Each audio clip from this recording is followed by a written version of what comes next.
Hello everyone, আমি সঞ্চিতা। আমার চ্যানেলে আবারও আপনাদেরকে অনেক অনেক ওয়েলকাম জানাচ্ছি। আশা করছি আপনারা সকলেই ভালো আছেন ও সুস্থ আছেন। কোন ঠাকুরের পুজো বলো? বাবা লোকনাথের পুজো।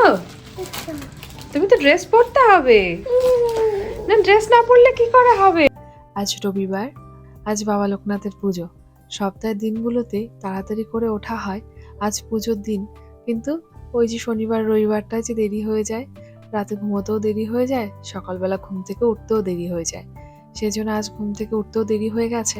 তারপরে ঘুম থেকে উঠেই আগে ঘর টর সব পরিষ্কারের কাজে আমরা আজকে লেগে পড়েছিলাম। তারপরে এলাম আমরা রান্নার কাজে। আজ প্রথমেই বসিয়ে দিলাম খিচুড়ি। খিচুড়িটা যেহেতু হতে অনেকটা সময় লাগবে, প্রেসার কুকার যদি থাকতো পুজোর জন্য আলাদা, তাহলে তো সময়টা বেশি লাগতো না। সেই জন্যই খিচুড়িটা আগে করলাম, এক সাইডে বসিয়ে দেব, তাড়াতাড়ি হবে। আর বাদবাকি রান্নাটা অন্য একটা কড়াইতে করতে থাকবো। আর এই যে আমাকে হেল্প করছে সবজি কেটে। এর মধ্যে শুধু কুমড়ো দেব, মানে কুমড়ো বলতে স্কোয়াশটা দেব, পটল দেব আর আলু, এই দেব। আর আজকে ওয়েদারটা খুব ভালো, কি সুন্দর লাগছে দেখো, পুরো সবুজের ওপরে পুরো আকাশটা দারুণ লাগছে দেখতে। গাজর দেবো কি? হ্যাঁ, গাজর দেওয়া যেতে পারে, কিন্তু আমার কিন্তু রাইস ভাজা প্রায় হয়ে গেছে, একটু তাড়াতাড়ি করে দাও।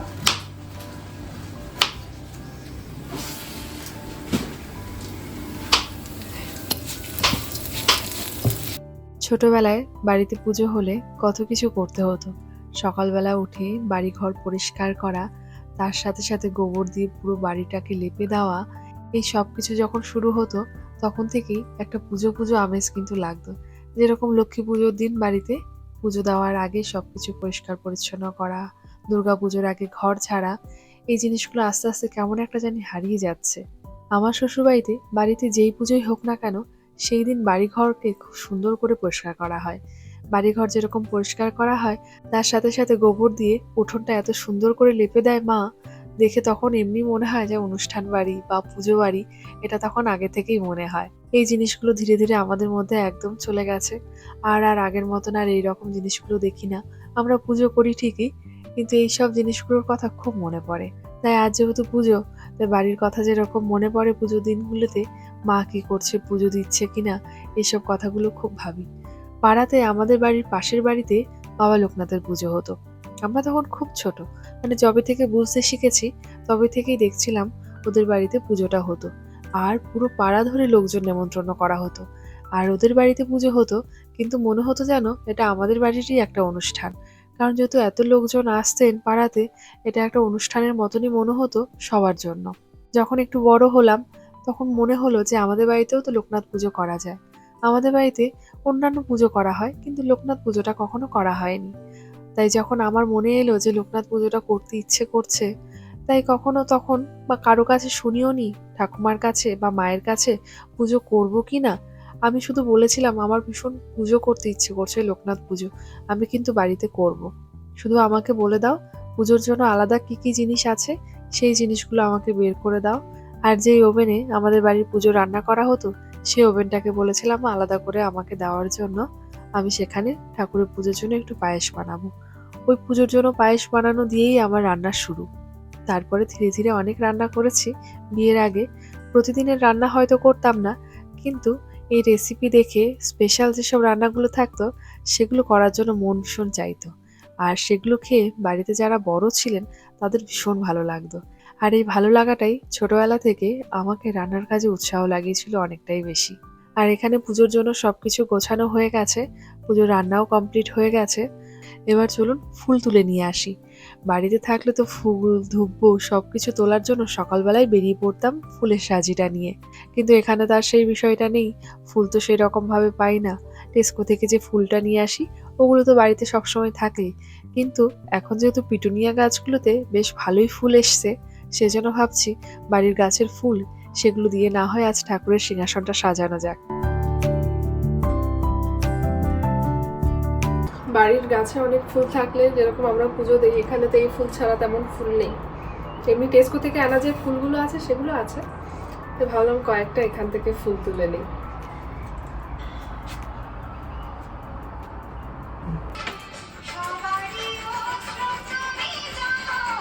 বাবা এসো বাবা, হাত এসো, এসো না বাবা, এসো না বাবা।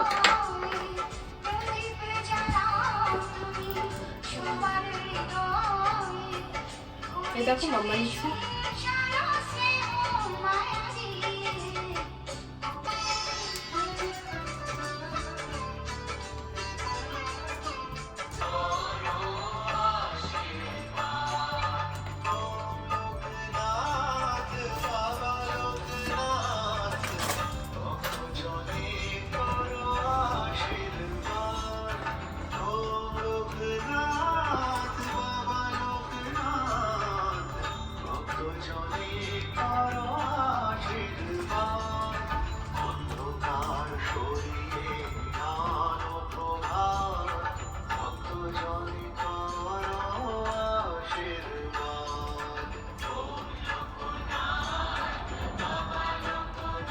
আজ অনেকদিন পরে বাবা লোকনাথ পুজোর পাঁচালীটা পড়ার সৌভাগ্য আমার হলো।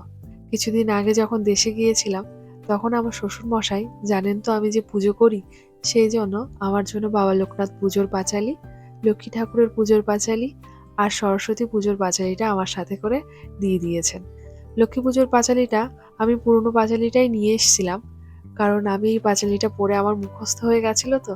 কারণ আরেকটা পাঁচালী আছে আমার শ্বশুরবাড়িতে যেটাতে একটু অন্যরকম লেখা, তাই যেটা মুখস্থ আমার আছে সেই পাঁচালীটাই নিয়ে এসেছি। তাই আজ কত দিন পরে, প্রায় 3 বছর পরে আজ বাবা লোকনাথ পুজোর পাঁচালীটা পড়বো। সেই পাঁচালীতে লেখা কথাগুলো আজ প্রায় 3 বছর পরে আবার মনে করার সুযোগ এলো। বলো জয় বাবা লোকনাথ। তোর বাবা লোকনাথ বলো আমাদের সবাইকে সবাইকে ভালো রেখো, বাবু বেকো আশীর্বাদ করো, আশীর্বাদ করো। আমরা যেন আমার জানো সবাই সবাই সুস্থ থাকি। সুস্থ থাকি। আজ পুজো শেষ হতে হতে বেশ অনেকটা সময় হয়ে গেল, কারণ পাঁচালীটা এতটাই বড় ছিল সেটা কমপ্লিট করতে অনেকটা সময় লেগে গেছে। আর এদিকে তুনাইয়েরও খিদে পেয়ে গেছে খুব। শুধু তুনাই না, তুনাইয়ের পাপারও খুব খিদে পেয়ে গেছে। সেই জন্য প্রসাদ খাওয়ার জন্য দুজন অধীর অপেক্ষায় বসে রয়েছে। তুনাইকে ধীরে ধীরে এখন নিজে থেকে কিছু খাওয়ার জন্য ওর সামনে প্লেটে করে দিচ্ছি, যাতে ও নিজে একা একা খেতে পারে। কাঁটা চামচ দিয়ে শুধু ফলটাই খেতে পারে, আর চামচ দিয়ে যদি একটু মিষ্টি কোনো কিছু দেওয়া হয় সেটাই খেতে পারে। কিন্তু বাড়িতে যখন লোকজন আসেন তখন সবাই যখন প্লেটগুলো নিয়ে খাবারের সামনে গিয়ে এক এক করে খাবারটা তোলে, সেই লাইনে কিন্তু তুনাইও ধীরে ধীরে দাঁড়াচ্ছে। এটা দেখে যে আমার কি ভালো লাগছে যে ও আস্তে আস্তে একটু একটু বড় হচ্ছে, এই জিনিসটা বুঝতে পারছে যে আমার খাবারের জন্য আমার আর একটা প্লেট লাগবে, আর আমার খাবার আমি নিজেও একা একা নিতে পারি। সবার আগে মিষ্টি খেতে হবে। সবার আগে মিষ্টি। অনেকদিন পরে আমরা মিষ্টি খাচ্ছি, আমরা যখন পুজো করি তখন তো এখানে তো থাকে না আর কি।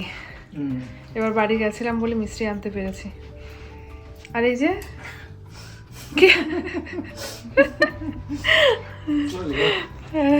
ওনার আরেকটা লুচি দরকার ছিল, কেউ বলছে না কিছু। ওরও খিদে পেয়ে গেছে না, অনেকটা বাজে এখন। এই সুজিটা আর একটুখানি খিচুড়িটা একটুখানি খেয়ে বলো ঠিকঠাক আছে কিনা। আর এখন তো এখানে কেউ নেই তেমন, তো ফ্ল্যাটের নিচে দুটো ফ্যামিলি রয়েছে। ঠিক আছে, মিষ্টি বেশি হয়ে গেছে? এই আন্দাজে দিতে গেলে হয় বেশি কিংবা কম। তো ফ্ল্যাটে দুটো ফ্যামিলি একটা ফ্যামিলি আর দাদাকে দিয়ে এসছে প্রসাদ। আর আমরা লুচি একটু ঝাল ঝাল রেখেছি, জানি না ঝাল হবে কি না। ঠিক আছে বাট ঠিক আছে। প্রসাদ প্রসাদ ভালো হলেই শান্তি। মানে ঠাকুরের জন্য যাই করা হয় সেটা যদি ঠিকঠাকভাবে হয় ওতেই আর কি মানে ভালো লাগা আর কি। আর এই যে আমার সন্টু পাখি, আমার সন্টু পাখি কোথায়? এটা আমার সন্টু পাখি। ঠিক আছে, প্রসাদ নাও।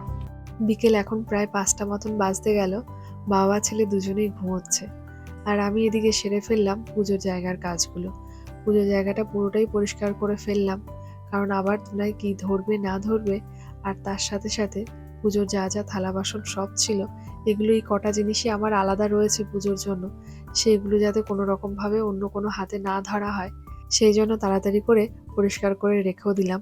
আর আজ যেহেতু ওয়েদার ভালো, তার সাথে সাথে আজ রবিবার, ছুটির দিন।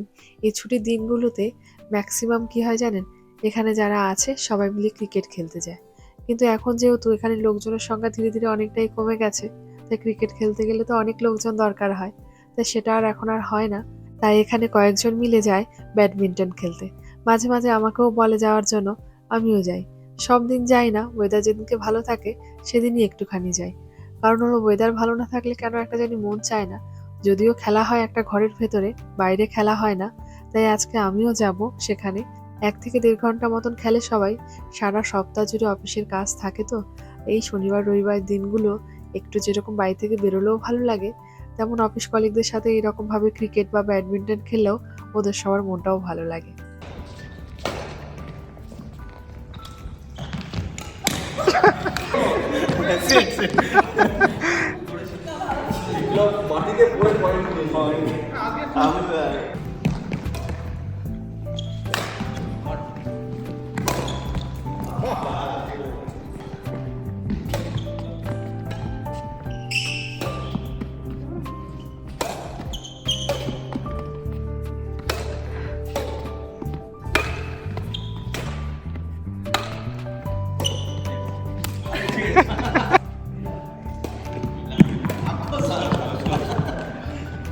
তোমাকে করতে হবে স্যার, তোমাকে সার্ভ করতে হবে, তোমার পয়েন্ট তোমরা পেয়েছো। ও I can do every day. I can do. But not every day. And week. I never see you. Rest now every day and week. I never see you there. Rest now every day and week. Pray to golden day. From your rest now. From your rest now. From your rest now. ওরে বাবা, লাস্টে যে একদম স্লোতে বলেছে, যাতে কিনা কিন্তু একটু ও একদম পুরো গানটা বলেছে, মানে কিছু হ্যাঁ, মানে স্কুল থেকে কত কিছু you had learned it. To the old business song from the party range. Wow, great. Who had teaches this song? It was Miss Coffin Coughlin. so. Good. বাচ্চারা স্কুল থেকে কত কিছু শেখে, সেগুলো এসে যখন বাড়িতে সেই কাজগুলো করে, সেটা দেখে কিন্তু বাবা মার কিন্তু খুব ভালো লাগে। আরো ভালো লাগতো ওর যে এই কাজগুলো যদি ওর দাদু ঠাকুমা বা দাদু দিদা দেখতে পারতো। কারণ যা দেখছি সব আমরা দুজনেই দেখছি, আর হয়তো যা যা করে সেগুলো হয়তো ফোনে বলি, কিন্তু সামনাসামনি যখন দেখতো নাতি এত কিছু বলছে, এত কাজ করছে, তাহলে ওদের আরো কত না ভালো লাগতো। আর ফার্স্ট টাইম দেখলাম ওকে এরকম ভাবে গিটার দিয়ে এরকম ভাবে বাজাতে। কিছুদিন আগে একবার বলছিলাম আমরা দুজন যে ওর জন্য একটা গিটার অর্ডার করি, কারণ ছোট বাচ্চাদের জন্য গিটার পাওয়া যায়। তো ও যেহেতু এরকম ভাবে বাজালো, তো ওর জন্য একটা গিটার আনার ভীষণ ইচ্ছে রইলো। দেখি ওর পাপা তাহলে একটা গিটার অর্ডার করবে। আর গিটার বাজানো দেখতে কিন্তু আমার খুব ভালো লাগে, মানে যারা বাজায়, যেরকম পিয়ানোটা খুব পছন্দ, সেরকম গিটার বাজানো দেখতেও কিন্তু দারুণ লাগে। আর ওর যেহেতু একটুখানি ভালো লেগেছে, তাহলে ওর বাবাকে বলছি যে একটা গিটার অর্ডার করার জন্য। আজকের ব্লগটা তাহলে এই পর্যন্তই রাখলাম। দেখা হচ্ছে নেক্সট ব্লগটি নিয়ে। ভালো থাকবেন সবাই, সুস্থ থাকবেন। ব্লগটি কেমন লাগলো কমেন্টে জানাবেন। ভালো লাগে আমার আপনাদের কমেন্টগুলো পড়তে, সেই কমেন্টগুলোতে রিপ্লাই দিতে। খুব কাছের মানুষ হয়ে উঠেছেন আপনারা আমার। দেখা হচ্ছে খুব শিগগিরই আপনাদের সাথে। কি করে বাজাতে হয় না? It's called the mains in six. Good night বলে দাও সবাইকে, গুড নাইট বলে দাও। Why? না, ফোনে বলে দাও, গুড নাইট বলে দাও, যেরকম Goodbye, দিদুকে good বলো, night. দিদুকে দাদাইকে। Good night. তুমি তাই করো এভরিডে। বলো সবাই ভালো থাকবে। Well, so Baba cat bear. Meow.